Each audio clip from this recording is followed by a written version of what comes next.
Let me show you how to hard reset your Samsung Galaxy Tab A11 through the bootloader, so using the keys. So first, if your tablet is off, so it's actually very easy. So all we have to do is we simply have to take our cables that we actually use to charge our device, simply plug it in, and also plug it in a computer laptop. So again, it can't really be charger, so you have to plug it in a computer or laptop. And next, what we are going to do is we are simply going to hold the power and the volume up. And as soon as you basically see the Samsung logo appear, release it. So again, you have to be quick. Once you see the Samsung and the vibration appears, release. So let's hold it like this. So the up and the power. And once you see the Samsung, release.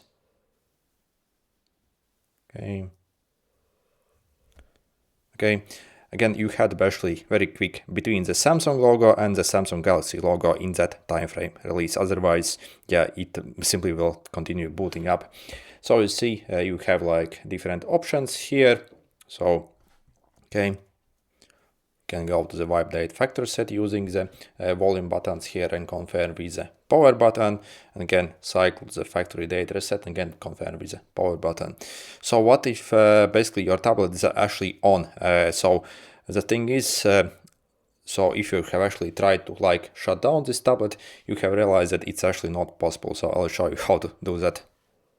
Okay, so then, and if, for example, if you have the security lock on this tablet, we again have to actually shut it down. But as you see, if I try to shut it down, so you see it actually asks for a pin code. So the way how to actually shut it down, we have to actually force restart it. The way we do it while we are in this pin menu, simply press and hold the power and the volume down. And once it shuts down, again, we are going to jump to holding the power and the volume up.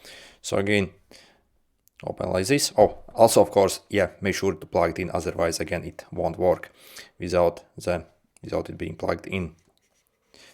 Okay, so power and the volume down, and keep holding like this for maybe like 10 seconds. Once it shuts down, jump to holding the volume up and power. Okay, and again, once we see the Samsung logo, release. So power up and yeah. Okay, keep holding. Okay, so again, on the Samsung logo, do not wait till it actually loads till the Galaxy. So you see, we are able to actually again get in this menu. Okay, good luck.